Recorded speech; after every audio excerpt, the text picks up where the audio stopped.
Hi everyone, thanks for coming tonight. Our family education series tonight is going to be on special education law, parent rights and responsibilities, and it's going to be presented by Darla Nelson-Metzger from Families Together. I do want to say that this is the start of our second year of these programs, so we've done a year's worth of the program so far, and we're really excited to start back up. We started with Families Together before, and now we're doing it again. So with that, I'm going to turn it over to Darla. Thank you. Hi, my name is Darla Nelson-Metzger. I've worked at Families Together for over 25 years. I'm a program director there, and I also coordinate the Education Advocate program at Families Together, which is a program for kiddos that are in the care of the state. And this is kind of a different thing for me, because I like to be interactive with all of you here, but some of you out there in online land, it's going to be a little bit harder for us to communicate back and forth, but please feel free to ask your questions, and those will be relayed to me. So away we go. I'm just going to give you a brief little description of who I am. This is me in a quick nutshell. I do have 5 children. My oldest son is 22 and has ADHD and had a Section 504 plan in school. And then I have a 21-year-old son and a 19-year-old son who's on indefinite spring break from the University of Kansas. I understand he's starting up online classes on the 24th of March. So, and then I have my daughters who are in 9th grade, and they are adopted.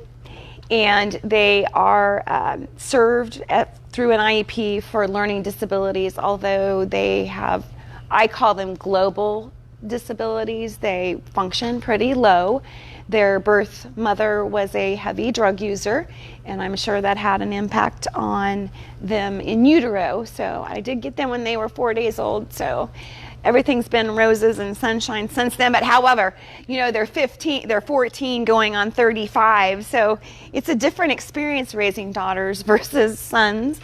I am a KU graduate. I'm a huge KU fan, and I'm very, very disappointed that we have no more basketball to watch this season. I was told because they ended number 1, they should be number 1. I think they should just give them the national championship. Exactly. Yes, I am a huge Chiefs fan as well, so proud of our Chiefs this year. And then the love of my life is my Jeep. And I do love my husband quite a bit too, and my kids. So anyway, that's enough about me. I just want to say a few words about Families Together. Families Together is the Parent Training and Information Center for the state of Kansas. Are you all from Kansas, except for? I live in Missouri and teach in Kansas. Okay, but you are from Kansas, okay. And so tonight we're going to be talking about primarily federal law, but I will be pointing out some variances in Kansas state statute where we go above and beyond federal requirements. And Families Together is the Parent Training Information Center for the state of Kansas. Missouri has one as well called IMPACT. And the very law that we're talking about tonight, the Individuals with Disabilities Education Act, in Part D of that act, there's requirements for every state to have at least one parent training and information center in their state that advises parents of their rights and their responsibilities in special education. We are also the Family to Family Health Information Center for Kansas, which is similar to what we do on the parent training information side, but it's more medically focused. So we have staff who assist families who are navigating the medical system through our Family to Family Health Information Center. Can I ask, how do you get a hold of the Family to Family Health Information? Okay, so the question on the floor is, how do you get a hold of the Health Information Center? It's the same number. Okay. So we're all, if you call Families Together, you're going, and you could ask for somebody who is working on that Health Information Center grant. Yeah. Our mission is to educate, encourage, and empower families. We obviously don't want to case manage, if you will. We want to provide parents with the tools so that they can continue to be their child's best advocate. We have 3 centers, Garden City, Wichita, and Topeka, and I am from the Topeka Center. And the way that we go about doing what we do, our bread and butter is really just simply answering the phone. When parents call, when they have issues, when they want to brainstorm, problem solve, they just pick up the phone, they talk to a parent resource specialist in our office, and we're not attorneys by any stretch. We're all parents or education advocates or family members of people that have disabilities, and so that's our role.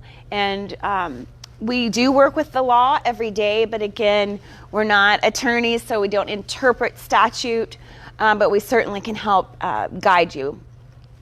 We have a lot of resources. We do workshops and presentations throughout the state on a variety of topics. Law is one of our favorite topics, obviously. It's most requested for the most part. We also have, IEP development workshops and behavior workshops, those kinds of things, hot topics. We have mini conferences. We call them team empowerment conferences, and we have one coming up in Topeka on April 17th. We call it the Autism Summit. So we will be at the Capper Foundation on April 17th, and if that's of interest to you, you can check out our website, and the registration link is there. We also have statewide conferences. Last September, we were right here at the KU Edwards campus where we had our statewide conference. We brought in some nationally known speakers, had breakout sessions on a variety of topics of interest. So my hope is that we will get you on our mailing list and you will be apprised of all of our upcoming events. And all of our events are free of charge to parents, with the exception of our statewide, which is like $30, I think. So they're pretty reasonably priced. We also have a parent-to-parent program whereby we match what we can call a supporting parent with maybe a newly identified parent. It's a emotional, it's a supportive kind of relationship, not a legal relationship of any kind, but rather just supporting, just talking to somebody who's walked in those shoes, or maybe it's an experience or a medical procedure that you'd like to be matched up with another parent who's been through that similar thing, and just kind of see what it was like for them. So in any of these things, if you have interest in them, please let me know and I can give you more information, because we are zipping tonight. Special ed law is a topic that we could talk about for hours, but we're going to try and get that done in 90 minutes. So please stop me if you have questions, but we will kind of be zipping. So we have our federal law called the Individuals with Disabilities Education Act, and that's really what we're going to be focused in on tonight. But we also have regulations. We have a statute, and then we have regulations for both federal and for state. In our state, we have to abide by the minimum standards of the federal law.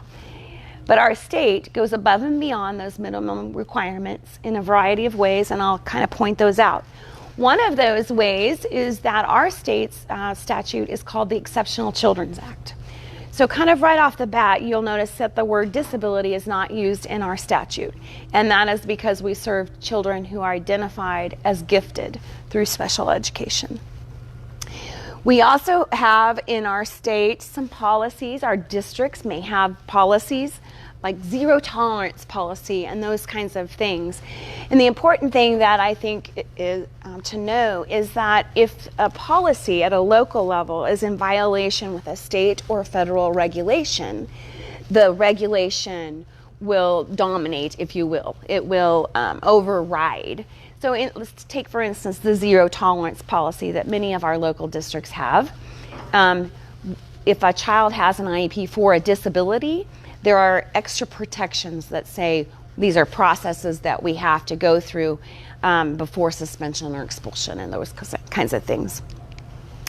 Tonight we're going to be talking about MTSS, Multi-Tiered System Supports Framework, a free appropriate public education.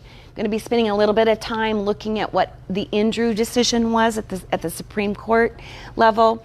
We'll be spending some time talking about evaluation, individualized education programs, least restrictive environment, parents' participation in decision making, and procedural safeguards. So we have a lot to cover. So I want to start off just again briefly talking about multi-tiered systems of support. Does anybody know if their district is an MTSS district? Yeah. Is anybody responding out there? Okay.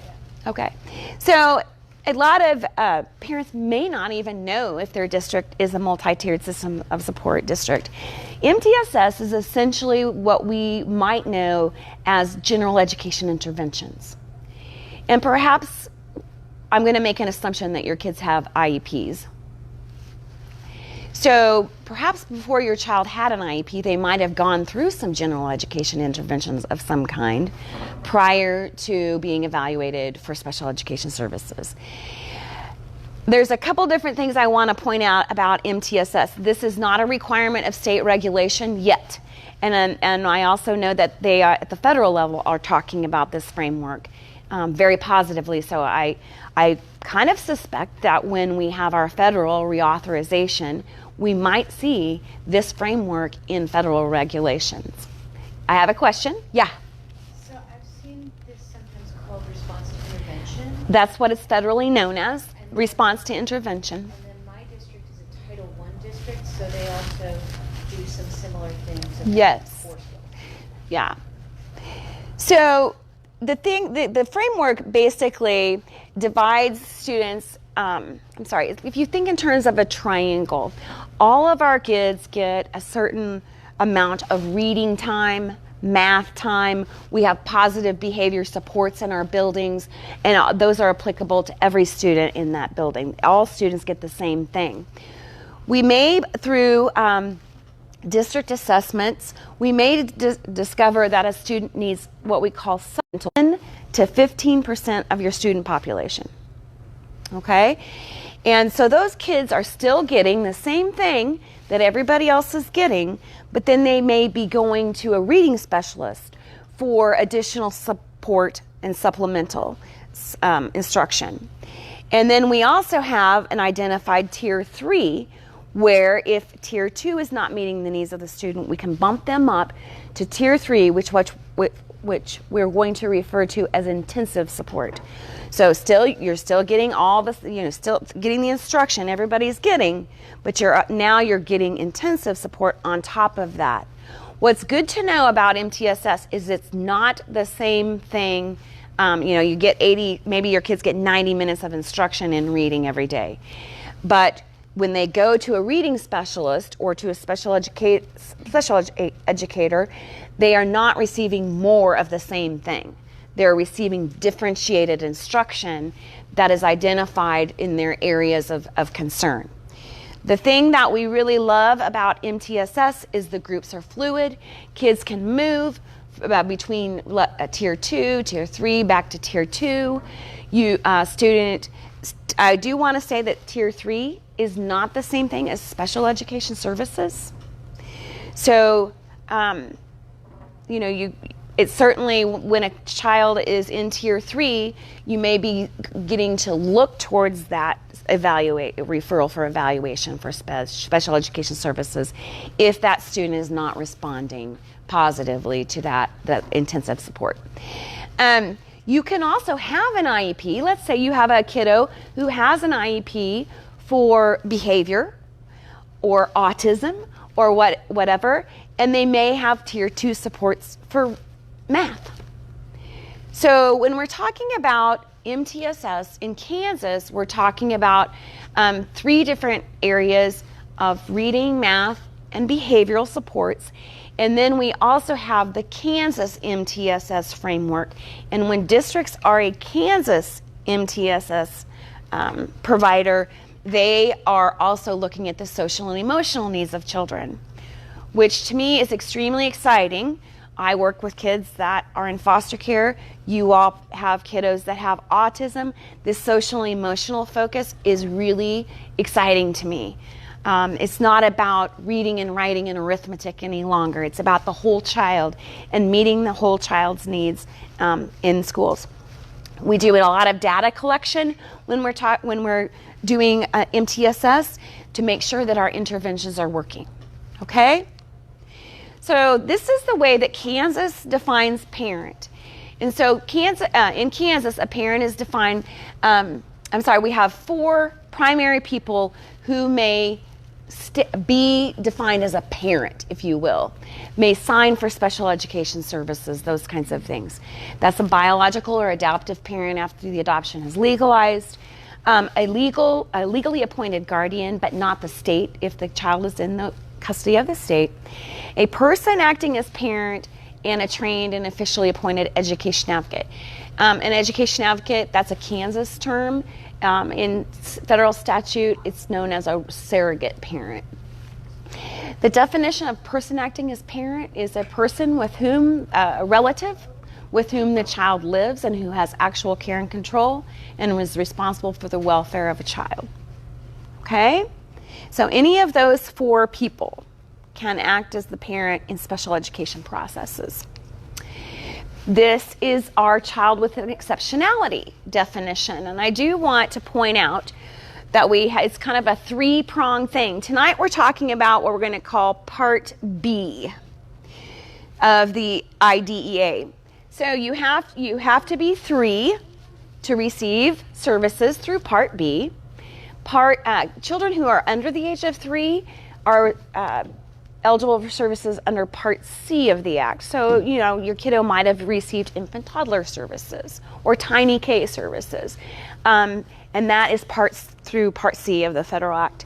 So, to have special education services, your student is going to be ages 3 through 21.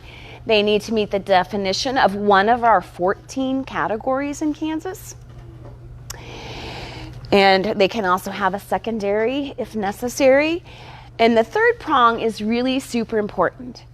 And that is that student who, by reason of that exceptionality, has a demonstrated need for special education services. And this can sometimes be a toughie for parents when your student may have an autism diagnosis or a spectrum disorder, ASD, but they don't demonstrate a need for educational services. And so I've worked with a lot of parents that find that quite puzzling. How can my student be diagnosed with autism spectrum disorder and not have a need for services? So that 3rd prong is really, really important, that our students have a demonstrated need, because this act is about education. So, any questions on this exceptionality? And there you see the gifted, which is different than other states. No, I don't know how many other states. But Categories look like the federal categories. they are exactly the federal categories. Yeah. Yep. So how do you qualify for this, I guess? Okay, so the question is, how do you qualify? Our state allows local districts to determine their own eligibility criteria. Having said that, the State Department has eligibility indicators for every one of these, and I know that most districts use those state guidelines, if you will, to determine eligibility. And who determines that? Like, do I Who determines? Do I call the families together and then they tell me? You could certainly find the eligibility indicators on our website, but your district, your eligibility team, your evaluation team is responsible for determining eligibility, of which a parent is a part of that eligibility determination team. So any outside information a parent can bring to the table to help make that determination, maybe it is medical, maybe it's an official diagnosis, or suggestions from outside therapists or that kind of a thing. Parents are welcome to bring that in and help determine that eligibility that way. And also aside from just concerns with a teacher and staff bringing in resources. Yes. Sometimes it starts with care team, before it will elevate to an IEP or which my oldest has 504, but he has IEP for speech, but he has anxiety and ADHD. But even in kindergarten, when he was quirky, acting out a little bit, we started having conversations with his teacher, and then the social worker, and then they had kind of just a keep an eye on him care team, which brought in like the school psychologist and other support teachers to all be informed, and the parent, then you start having conversations. So what's being talked about in the room is that a care team, you might also hear it referred to as a student improvement team or SIT team, or an MTSS team, general education intervention team, those kinds of things that are made up of regular education teachers, special education teachers, school psychologists, social workers, and there's a team in your district that's why we talked about the MTSS process and brought up response to intervention and general education interventions. All of those things are kind of synonymous with one another when you talk about care team and so forth. And a parent has the right to request an evaluation at any time if they feel like their student needs additional supports. And we'll talk about that when we get to the evaluation part. And for my second son, it's starting with an evaluation because he's in early childhood. Yep. And just got autism diagnosis, so now we're starting at a different point than what Right. my older son started. So the cornerstone of our law is the free appropriate public education. And that's been in law since it was written in 1975. So you'll see that special education is free to parents. So certainly you're going to still be paying enrollment fees, yearbook fees, lab, art fees, but your special education services are free to you. A child could potentially have their medical card billed. School districts are a Medicaid provider essentially, and so they can bill for certain services. Parents can determine you can say yes or no, or you can say yes to this and no to that. For instance, my daughters, I don't allow the school district to bill for counseling because they have some mental health background in their biological parents on both paternal and maternal side, and I don't want to jeopardize reaching any kind of lifetime cap or anything like that if they should need it when they're older. So, Can you clarify that? So you mean So if your student receives occupational therapy, physical therapy, vision therapy, the school could essentially turn around and bill Medicaid for that and be reimbursed for that service. Yeah. Not vision therapy is not like OT and speech and Okay. So this is just for Medicaid though? Yes. Okay.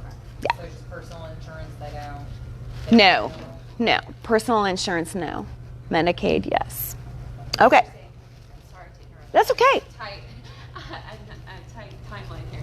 So you were saying for your daughters for mental health services. So my son, for example, receives counseling services through the school. With Yes. Anxiety diagnosis. Yes. So you're ensuring that your daughter's services around the mental health side are not being billed back to Medicaid. Is that what you're saying? That's what I'm saying. Yes. She's kind of clarifying what I said about parents being allowed to say, yes, I'll allow you to bill for physical therapy or this or that related service, but you can also say, but not this particular service. So FAPE applies to preschool, elementary, and secondary. Once a student graduates or leaves public high school, colleges, universities, trade schools, we don't have IEPs at that level. However, when your student has an IEP, they are eligible for Section 504 automatically because 504 is a civil rights law that protects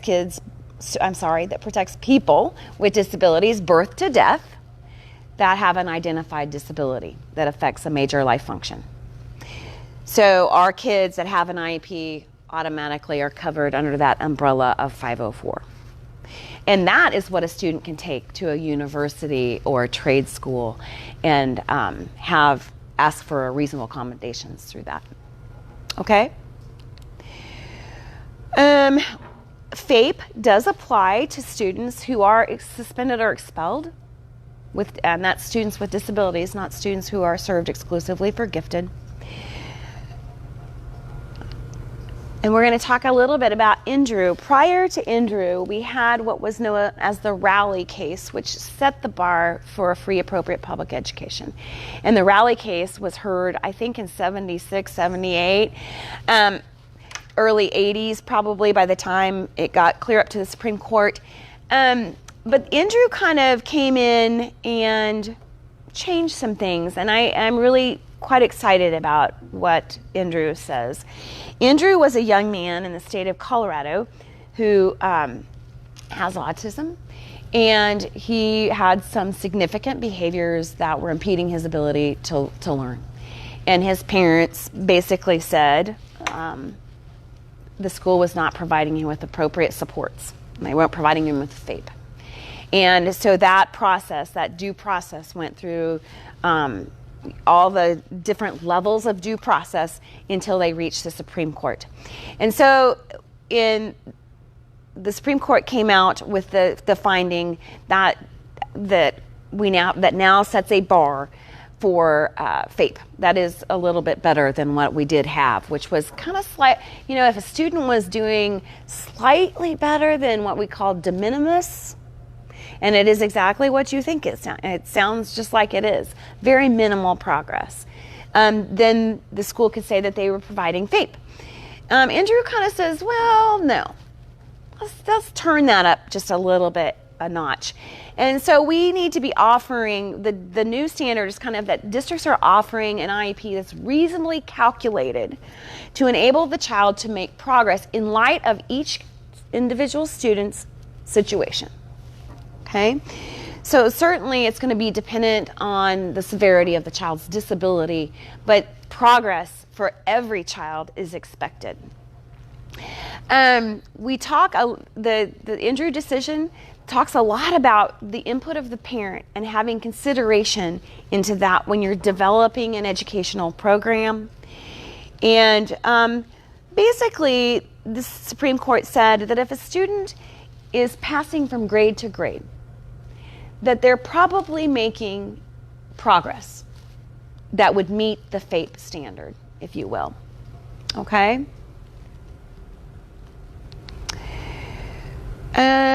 There's some other key words here. The decision was pretty heavily using some behavioral supports.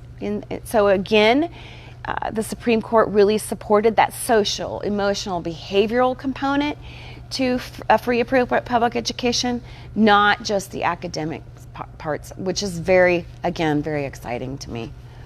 Some of our kids are going to get, I think, what they need in better fashion than maybe historically they have. It very clearly says that the IEP goals must be ambitious.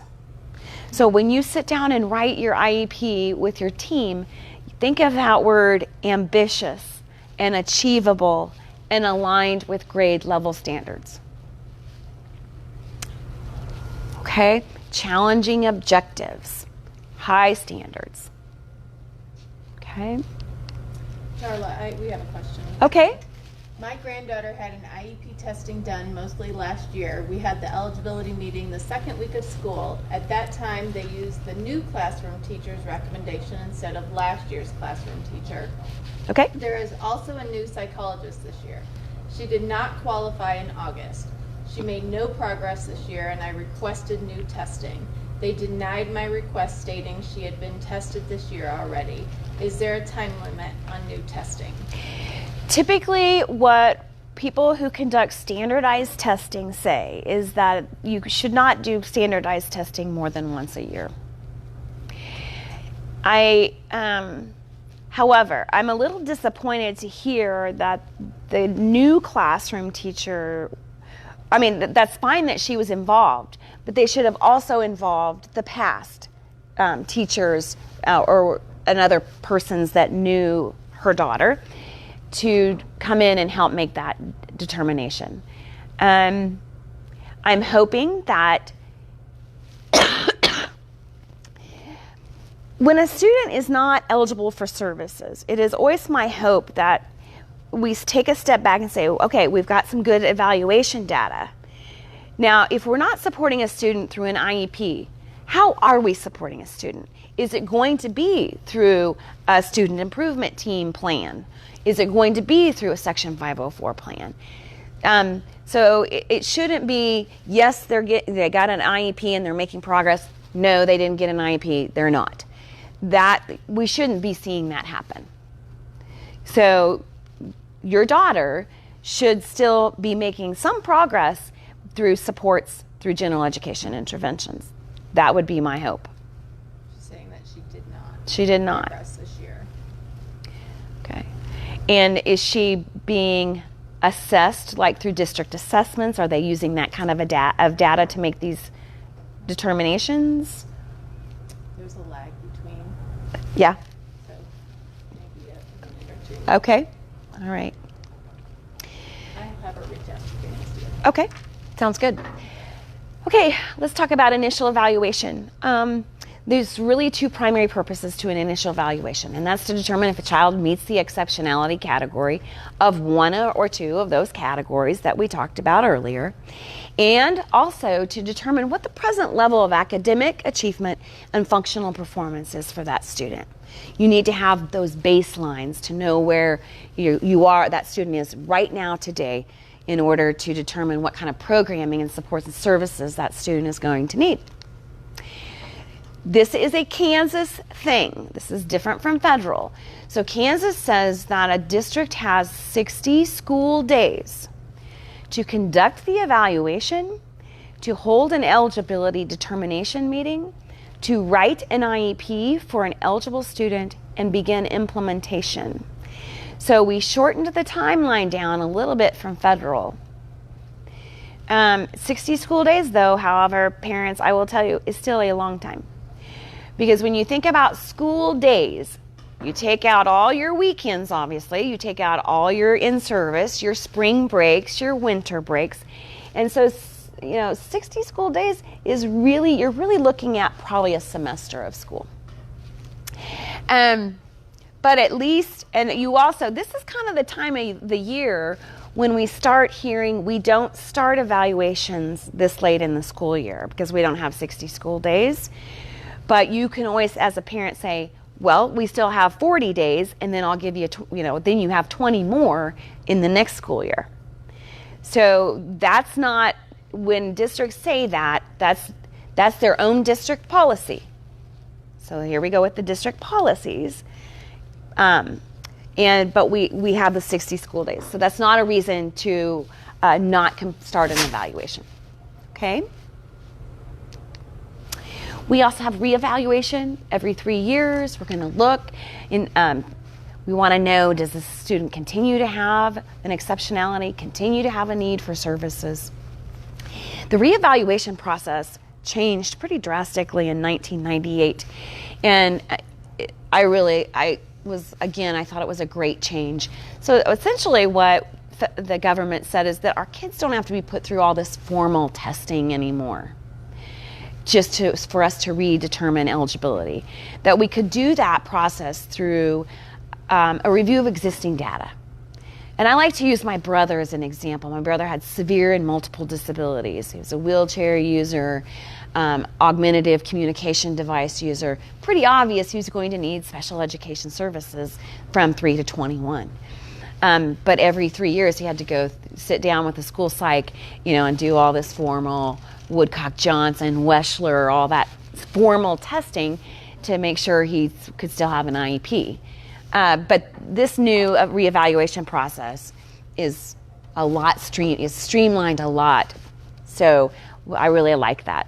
Keeps the districts from going to the cost of all of that, keeps the kid in class where they need to be, that kind of a thing. Now parents, if you feel like your kiddo needs a reevaluation or formal testing, you're welcome to ask for that. Okay? So the reevaluation process, again, just like the initial eligibility meeting, you're going to be looking at a wide range of information, including information that's been brought in from the parent. Okay? So are they required to look at all the information that you bring in? Because my son has a bunch of speech therapists, occupational therapists, psych therapists, and and things like that. So are they required to look for all Yes. of that documentation?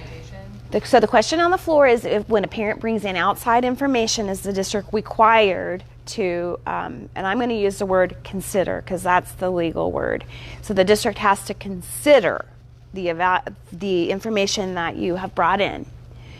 Now, again, when you're talking about, I think parents need to know when you're talking about perhaps therapeutic type of speech evaluations or occupational therapy evaluations, in a medical, from a medical sense, that they're doing their evaluation basing on what they think the child needs medically.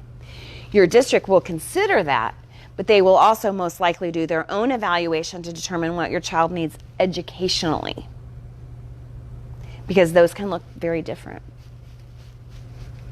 I had that happen. My son had a different kind of speech evaluation from private. Uh-huh. And so he didn't get those services. They didn't feel like there was a deficit there. So it was a little bit of difference there. Yeah. Yeah, well, they kind of did that with PT. He's like, he's kind of ambulatory, but not really, and then... It all comes back. That's why it's, I'm sorry, people out there in the online world. We are kind of having this discussion about what kind of is different between the medical needs of a student and the educational needs of the student. Sometimes those kind of come into conflict. And it's important, I think, to always go back to that free, appropriate public education, that cornerstone of the law. And what does my student need to receive a free, appropriate public education? Yes. So my son has an IEP for one category. Uh-huh. And received a new diagnosis yesterday. Uh-huh. In a completely different category. And so none of the evaluations that were done a year ago when they did full triennial address the new needs. Right. So I'm meeting tomorrow with our team to say he needs new evaluations in this new area of suspected need. Yes, so new diagnosis, differing from the diagnosis that the exceptionality category that he's currently qualified under. And again, it really, in the end, in my opinion, does not matter what the exceptionality category is necessarily, but your team needs to be looking at the whole child and identifying all of the needs of a child and developing a program that supports that. So an exceptionality category should never drive services, should never drive placement, those kinds of things. So we're going to have, if mom's going to bring in this new evaluation data that she just got yesterday, and the team's going to come together, consider those results of that evaluation, say what do we need to do to adjust the IEP to support those services, to support those needs. Okay. I think we covered reevaluation. That is going to require, reevaluation processes are going to require parental consent. You'll receive a prior written notice that your district is conducting a reevaluation. Ask for your consent. Our third kind of evaluation is called an independent educational evaluation. And an independent educational evaluation is a procedural safeguard that parents have that if they disagree with the district's evaluation results, this would be another option for that parent that posed the question earlier. She could, or a parent could, request an independent evaluation at public expense. When you ask your district for an IEE at public expense, the district has two options. The district can say, sure, here's a list of educational evaluators, and we'll pay for that. Or they can say, no, we will not pay for that. We will initiate a due process to demonstrate that our evaluation is appropriate. The important thing about an IEE is that an IEE needs to be done by a person with educational background and knowledge. So a parent, again, A parent should probably not expect due process hearing officers or school districts to accept an IEE that's conducted by a medical provider or a mental health provider unless they have that educational background, okay? So when you initiate an independent educational evaluation, you may also find yourself in front of a due process hearing officer who has the right to review that and say, district, I agree with the independent evaluation, serve the child. Or they also can say, I agree with the district's evaluation, no services needed or whatever. So it's parents are only entitled to an IE anytime the district does an evaluation. So it is a procedural safeguard. It's not a super common one that parents request and do. Is there a deadline on when you can request an IEE? Yes, I think, well, I don't, she's asking about a deadline. I would say within the year. That's Darla's opinion. I don't know that we actually have it specified in our regulations. Okay, so again, we're going to be kind of talking about federal and Kansas when we talk about consent. Now this part is federal. So parent consent must be granted before a district can conduct an initial evaluation. Okay, so first time evaluation. If the parent refuses to do that, the district has the right to initiate a due process. And a hearing officer can order and allow that the child be evaluated. However, the parent also has to consent to the initial provision of services. And if the parent says, no, I do not want your services, the district does not have the due process rights. That's where it stops. The process stops. Parent has the final say. I don't want your services. Okay? Please note, if this parental consent is really only needed for the initial provision of services. Once a student has been identified as having an exceptionality, it is the district's legal responsibility to provide FAPE. So every year thereafter, the IEPs do not necessarily require consent. So if there's disagreement in an IEP team meeting about what is or what isn't or what supports or what services, the district really kind of has the final say because they have the legal obligation to provide the FAPE. And if that's the situation, really the only recourse a parent has is, mediation, due process, or revocation of consent. And we'll talk about all of those a little bit later.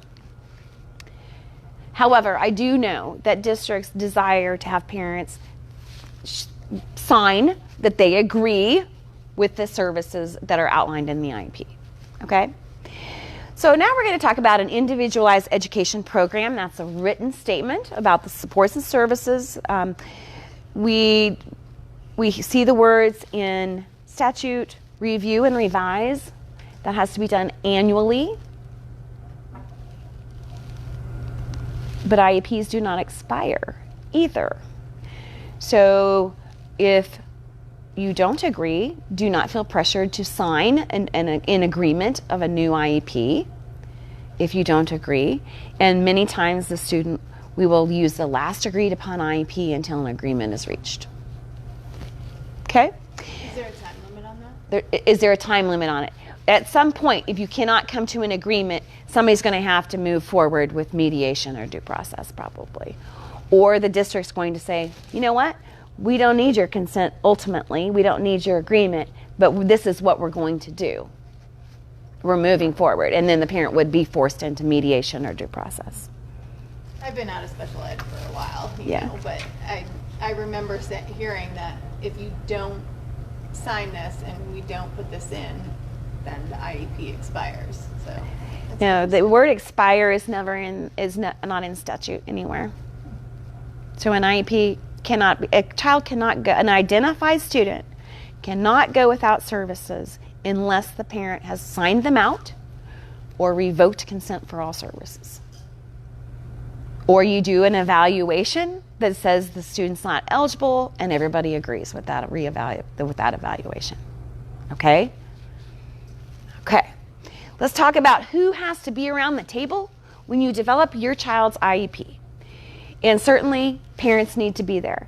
Again, in Kansas, we have a notice of meeting requirement of 10 days prior. The meeting also must be held at a mutually agreed upon time and location.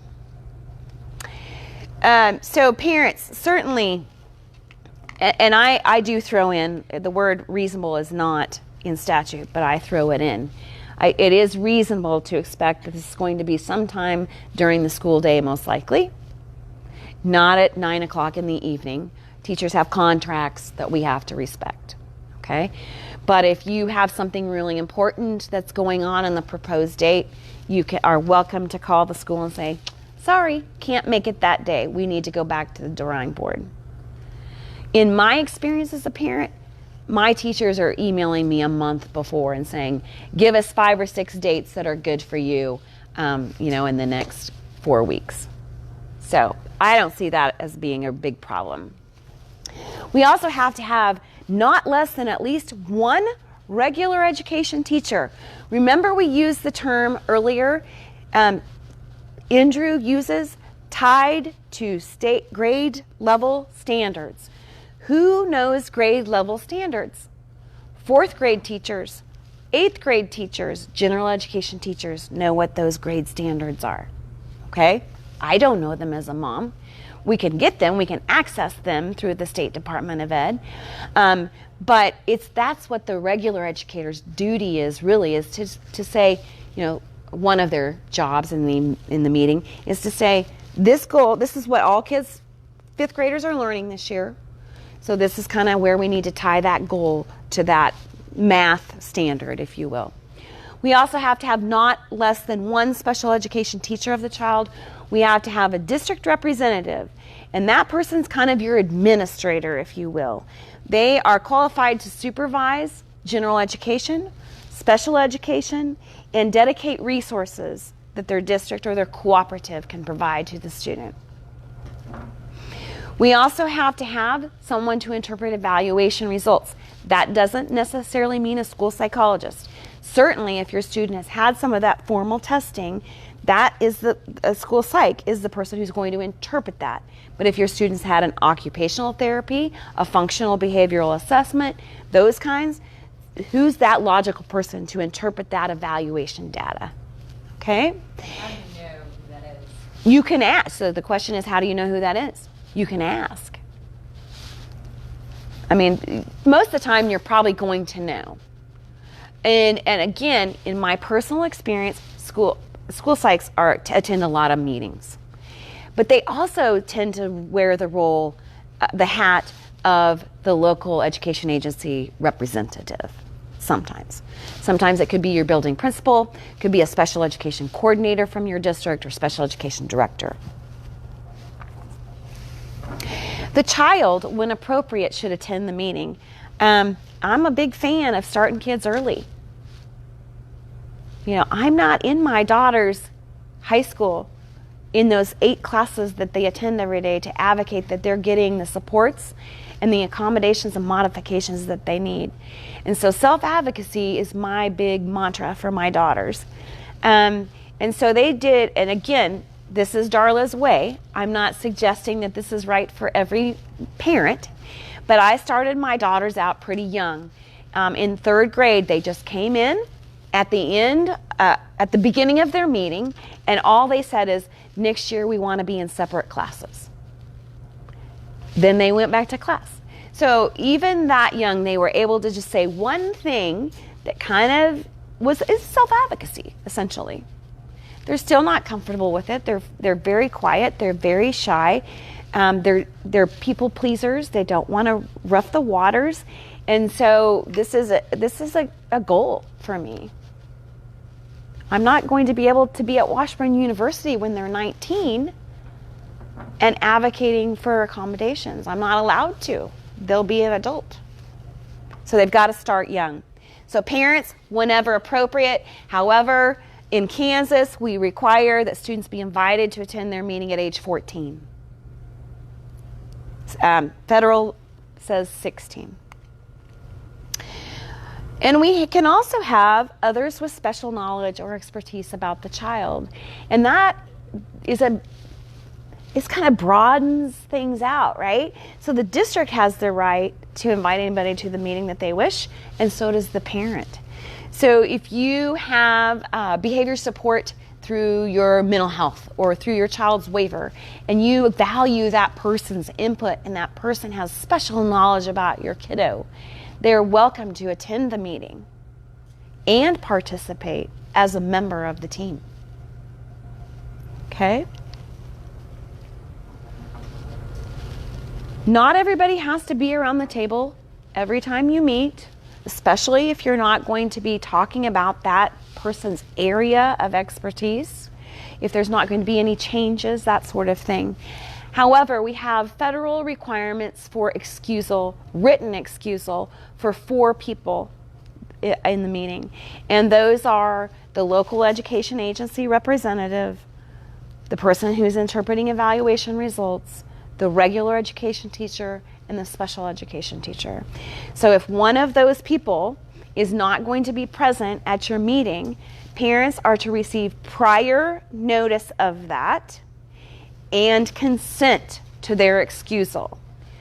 When we receive training from the Office of Special Education Programs, they very clearly said, these are kind of like life or death situations if these people aren't going to be at your meeting. You know, car accident on the way to work, woke up very sick, those kinds of, had a family funeral or death, those kinds of things. Track practice, field trips, those things are not rising to the occasion of not being able to attend the meeting. Parents, if you are not comfortable without having one of these people at your meeting, say so and say, looks like we need to reschedule. Okay? All right. We don't, in Kansas, have a state IEP. Okay, so every district has their own IEP, and it looks a little bit different. They're in different order, or they're arranged differently. However, we have required components of an IEP, and those are regulated. So we have to have our present levels of academic achievement and functional performance. In my opinion, this is the most important part of your IEP, because this is laying out the foundation on which this big house is going to be built. So you got to have a strong foundation.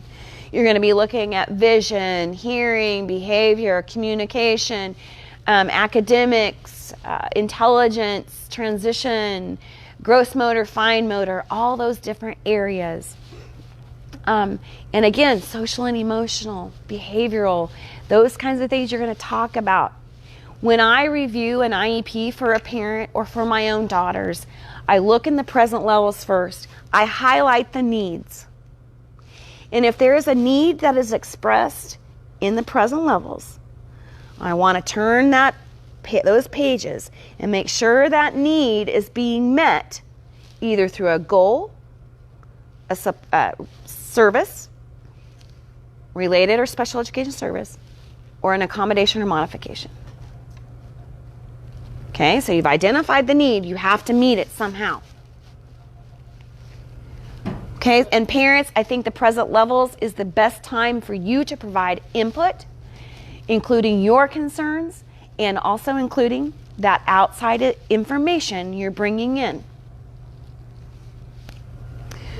We have one question. Okay, we have a question. So if they are in middle or high school, all regular classroom teachers should be there, or at least one? Okay, yes. For middle school and high school students who may have 7 or 8 teachers, the requirement says at least one regular education. So if there's one of them there, they're meeting the requirement. Now parents, I would say that, and I do this with my daughters, that I will say, I really want this teacher and this teacher to be there because I'm seeing some issues or something. Now, I don't care if they come down and we talk for 10 or 15 minutes and then they go back to class and then the other one comes in, but I just like to have a face-to-face conversation with those regular educators that I am having concerns about my daughter's attendance in their class. And I like to get their input as well. What can I do to support? What can I do to help? Those kinds of things. So some of your present levels of academic achievement and functional performance are going to lead to annual goals, measurable annual goals. A student can have 1 goal, they can have 10 goals. There's no limit on your goals. We're going to talk about a little bit more about annual goals in a minute. We also have a progress statement on the IEP, and that's going to say how are parents going to be notified of their child's progress in special education.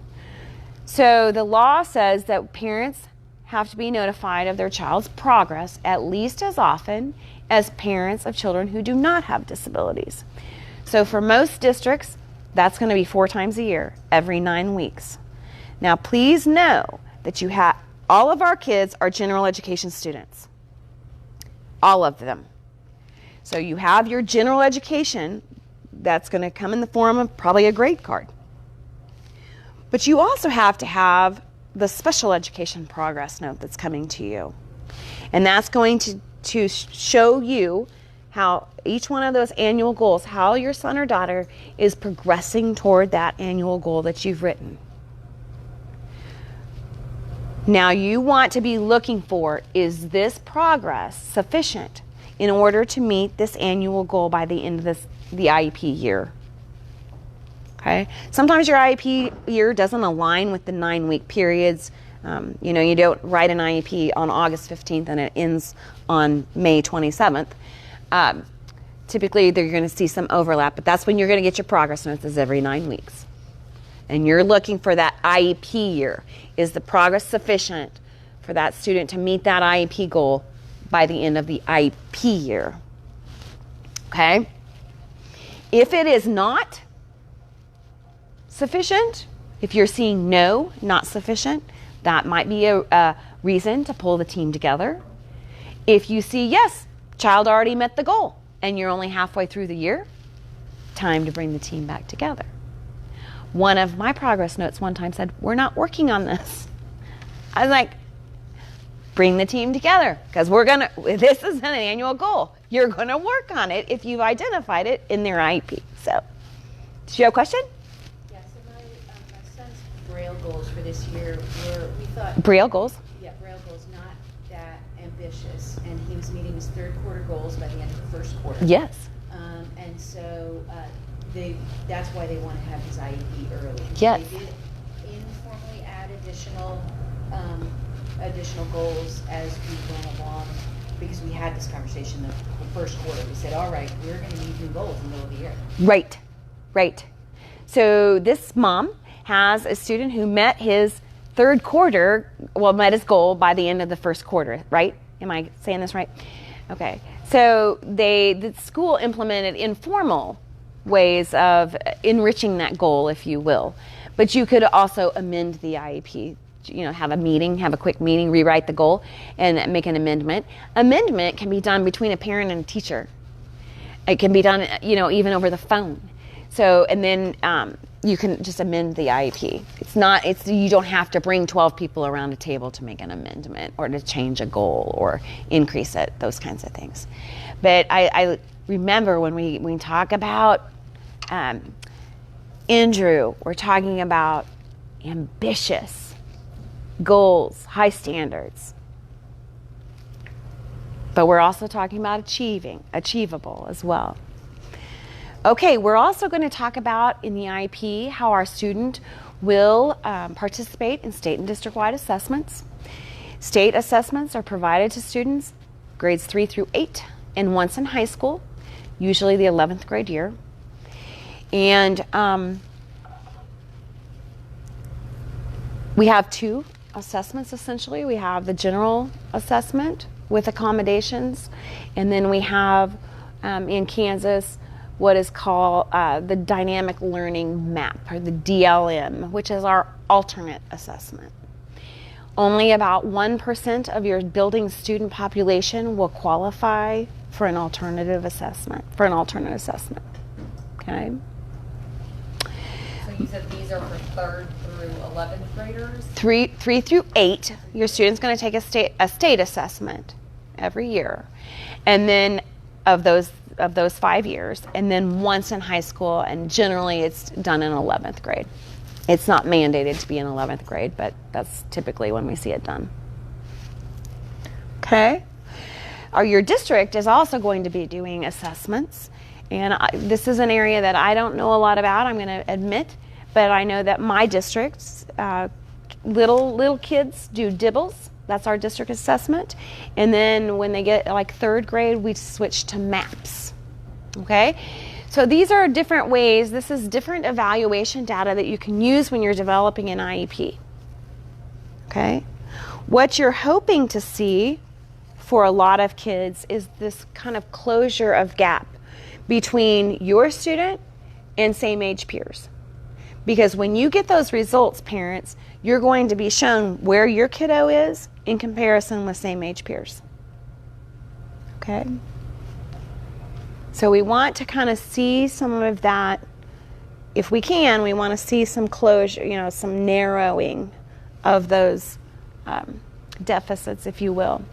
In our IEP, we also have to include the frequency, duration, and location of any service, any special education service, related service, accommodation, or modification. We have to talk about what support school personnel may need. I want to talk a little bit about that, because that statement in the IEP is often, it either says no supports are needed. Automatically, you don't even hardly discuss it in an IEP meeting. But I do want to say that if you feel like your teachers need additional training, additional understanding, additional support in their classroom, those kinds of things, talk about that. I certainly, again, as a parent of students who are in high school, I certainly will say I want every teacher to have an IEP at a glance for my daughters, because that is a support for school personnel. I can't expect my general education teachers to know what accommodations and modifications to be making for my daughters if they've never seen the document that's requiring that. So that's kind of one of those supports that I like to throw out there. We have to talk about special considerations, and we're going to spend a little bit of time talking about that, as well as participation statements when we talk about least restrictive environment. So we'll talk a little bit more about that. Whoops. Parents, I don't think it's necessary for you to write annual goals. I think it is necessary for you to have some priorities. And we usually recommend you're looking at 3 to 5 priorities every year. And those may change, or they may remain fairly constant. I understand very well that my daughters have to have math goals that align with grade level standards. However, I don't care if my daughters ever compute an algebraic computation. Okay? What I want them to be able to do is go to Walmart with $200 in their pocket and shop and know how to budget and know how much change they're going to get back when they give that $200. Or I have $400 and I have $150 in rent and I have $200 in groceries. How much money do I have left to, do this or that of personal stuff that I want to do on my own? Fun stuff. That's what's important to me. And so that's what I've been talking to my teachers about every year. The goal is the same: functional math. Okay, so that's my big goal. Self-advocacy is another. And then we talk about that every year. So how's that going to look like? So now it's my teacher's job to take those priorities of mine and develop annual goals. But parents, we don't have to write them, but we should be able to recognize a well-written goal. And a well-written goal contains four components, 4 parts: the behavior, the condition, the criteria, and the time frame. So the behavior is simply, I'm kind of a grammar person, so it's the noun and the verb of the sentence. Cameron will read. Quinlan will calculate. The condition is specifying the manner in which that student is going to make progress toward that goal. And it's very, very, very important because you're talking about using what materials, in what setting, and how much support and assistance is your student needing to meet that goal. Okay? The criteria is the numbers part. 80 words per minute with 85% accuracy, 8 out of 10 times, those kinds of things. And then the easy part is the time frame. So that most of your goals are going to start off with this by the end of the IEP year or by March 12th. Is today the 12th? 2021, Cameron will read, that kind of thing. So those are easy to identify. So let's look at this all together. So in 36 weeks, that's the time frame, right? Because you're writing an IEP for a year's time. When presented with second grade reading material, that's your condition. Mary will read, that's the behavior. And here we go with the really important part. Independently is also part of the condition. 80 words per minute with no more than 3 errors. I'm going to tell you a little story. So math is really like a foreign language to my girls, and they still very much struggle. And when I went into an IEP meeting when they were younger and was told that they were adding and subtracting 3-digit numbers with borrowing and those kinds of things, I said, no way are they doing that. I know my girls. I can say, hey, Cam, what's 7 plus 6? And I still to this day will get this. 13. So still, even though they're 14, they're still doing this. What I didn't understand as a mom was how were they doing this addition and subtraction of 3 digits. It's not can the student do it, yes or no. It's how are they doing it. And in my experience working with families, I see that as being where the misunderstanding occurs. I've had parents say, they're lying to me. They can't do this or they can do that or whatever. It's not that. It's just you got to really have a good understanding of what that looks like. And never feel like you're stupid. Speech, language, pathology to me, again, is pretty complex. So when the speech therapist is doing her thing, I'm like, I don't understand what you're saying. Can you show me? Can you bring in these materials that you're using and show me, what a session looks like? So please feel free to do that, parents, okay? You don't have to, if you're not an educator or a speech pathologist, you don't have to know that. You just got to know what's going on and how that looks for your kid. Okay, in addition to those components that we talked about a little earlier, we also have additional requirements for students who are 14 years of age. So about 14, we're going to be really starting to look at what does that student want to do when they reach adulthood, when they graduate from high school. And what kind of measurable post-secondary goals do we need to add to the child's IEP? And we're also going to be looking at the courses of study. So typically you're looking at 9th graders. 14-year-olds are in 8th grade too. But when you start talking about 9th graders, you're really going to look at courses of study. So what do you need to essentially graduate from high school? What are the courses that you need to take? What are the courses that you need to take to achieve your post-secondary goal? So you start talking about that. at age 14.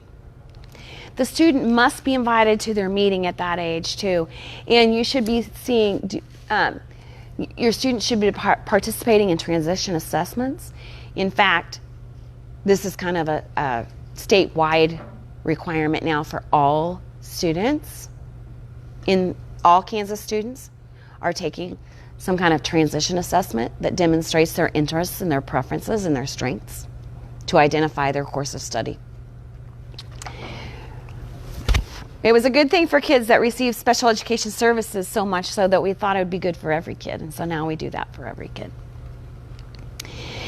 When we talk about transition statements, or when we talk about post-secondary annual goals, you want to think kind of broad, okay? And we're looking at 3 different areas. We're looking at post-secondary education, post-secondary employment, and independent living if needed. Okay? Excuse me. So think in terms of broad statements. So my daughters, on their IEP, their broad employment statement is that they would like to be a cosmetologist. Okay?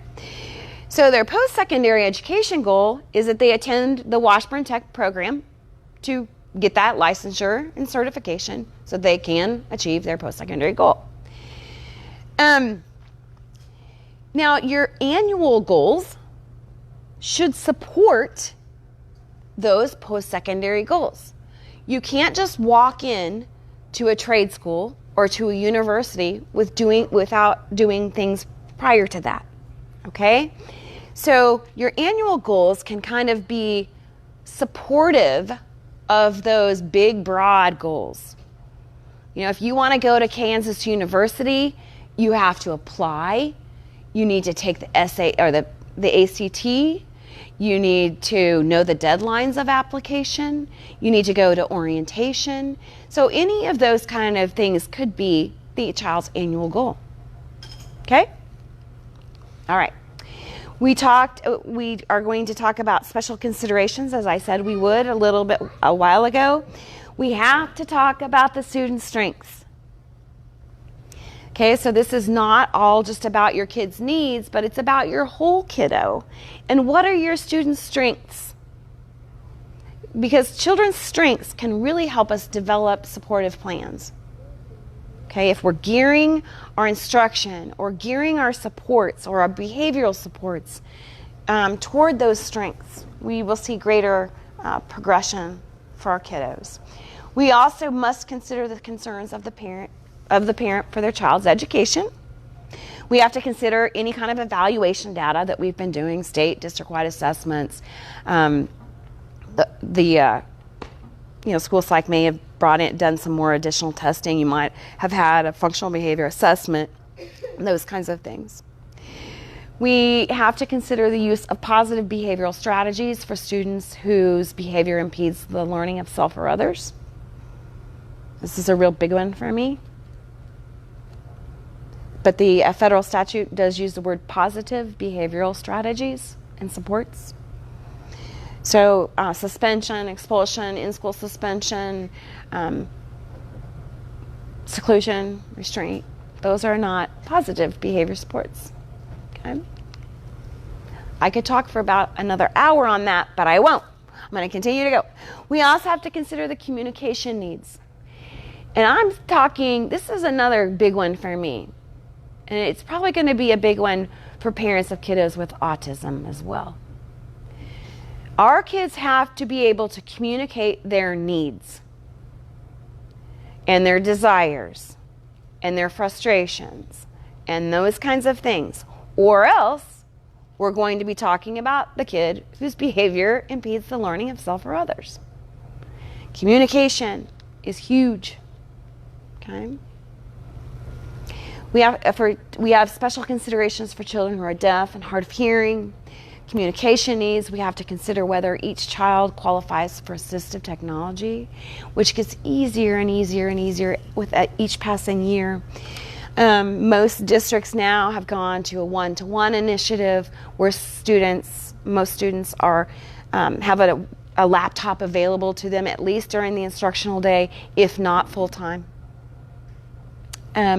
So, my daughters have some applications on their laptop that makes their instructional day a little bit easier and their academic and their output a little bit easier. And nobody knows that they may have their textbook or their text that they're reading may have to be modified 2 to 3 grade levels below their same age peers. Nobody knows. It's right there on their laptop. So it's wonderful in many, many ways. And there's millions and, well, maybe not millions, but thousands of applications that are free or very low cost to download, so to help your student succeed. Okay? I just have to figure out a way to get my girls off of their device, not on it, off of it. How do you have like the teachers help with the assistive technology devices? Because we have one, and none of the teachers know really how to use it. None of the teachers know how to use the assistive technology device that your that her son has. Well, remember when we talked about supports for school personnel as a required component of your IEP? That needs to go there. Training on that device. The device is only good if people know how to use it.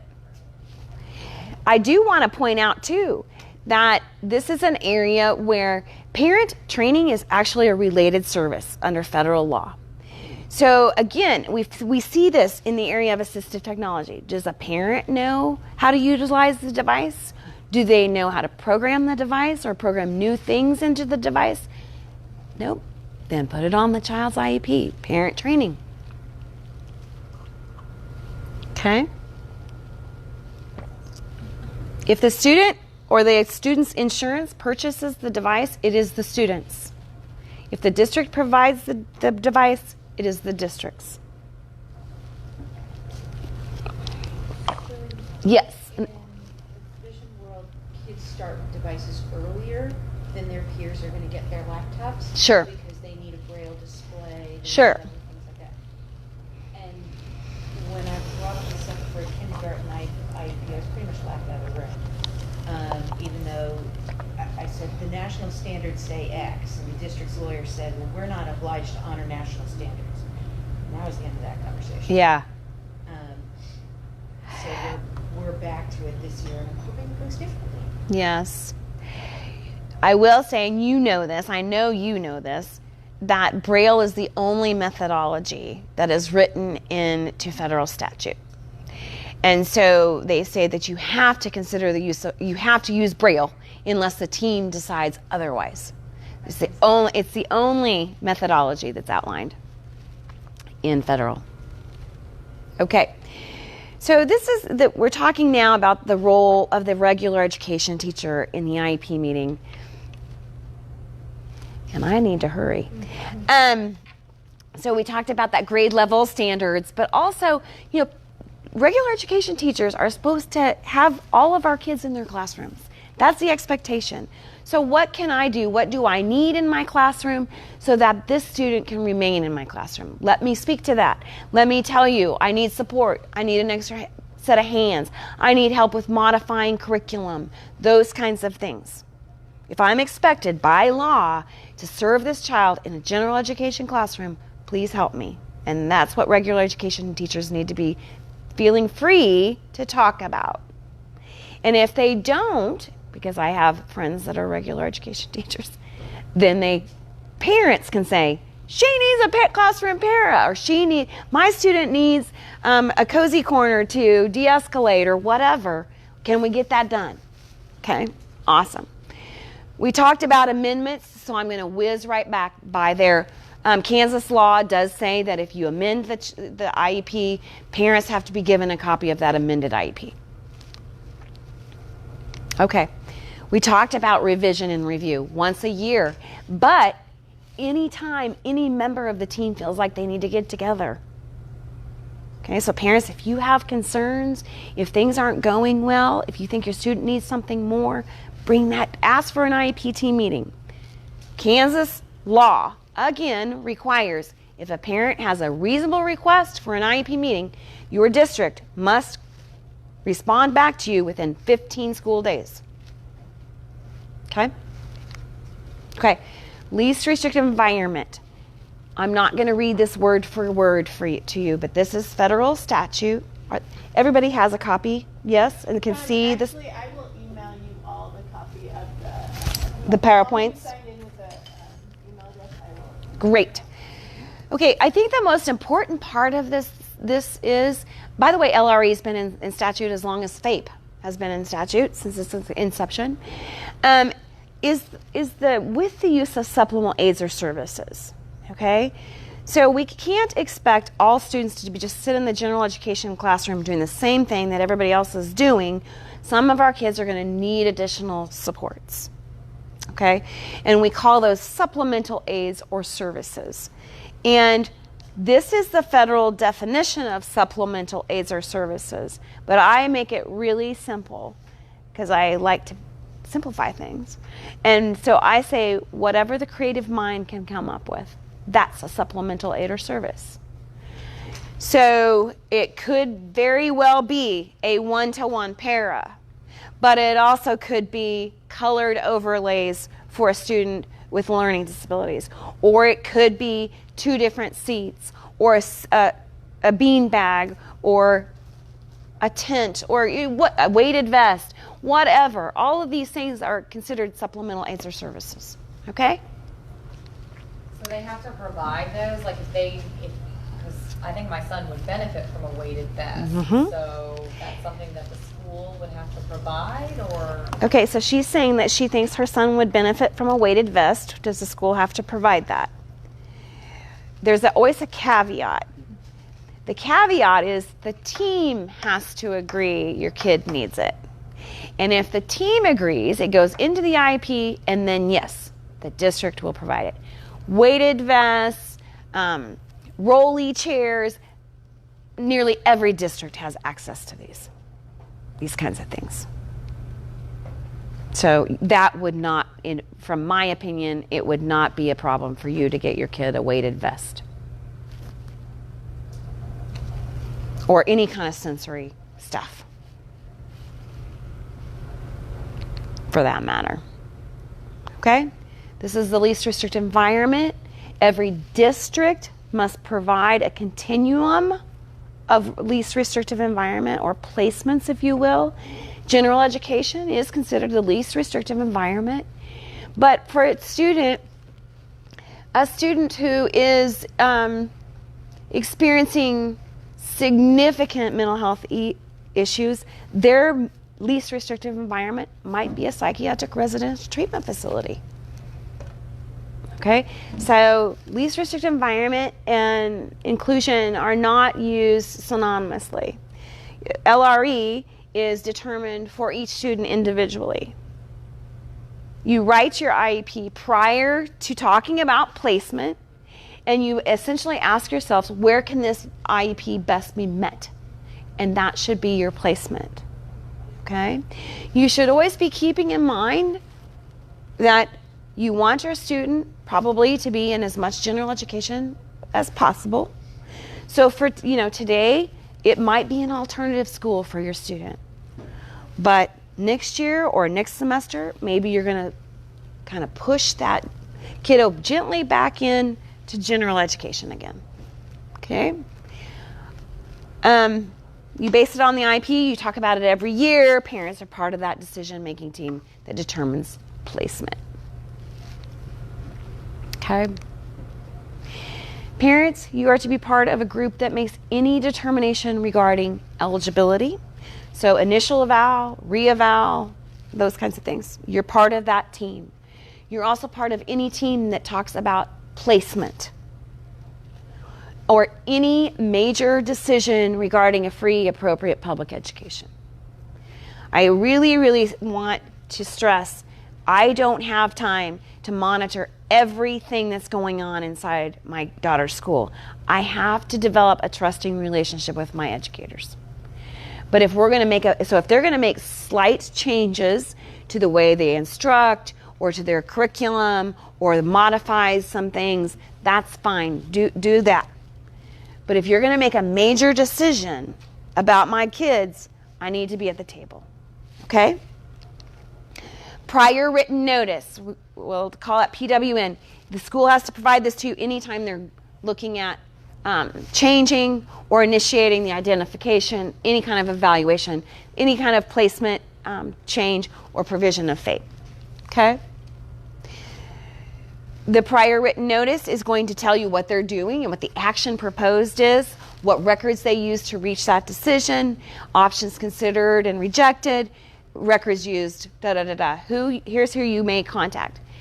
Your PWN is required to have the State Department of Education, your Protection and Advocacy, which is the Disability Rights Center, and the Parent Training Information Center, which is Families Together in Kansas. Okay? On the back of your PWN, because those are the people or the entities that you may contact to understand your rights. You get your parent rights at least once a year, except anytime you initiate a referral, you request an evaluation, you initiate a due process, or anytime you'd like to re-wallpaper your guest bathroom.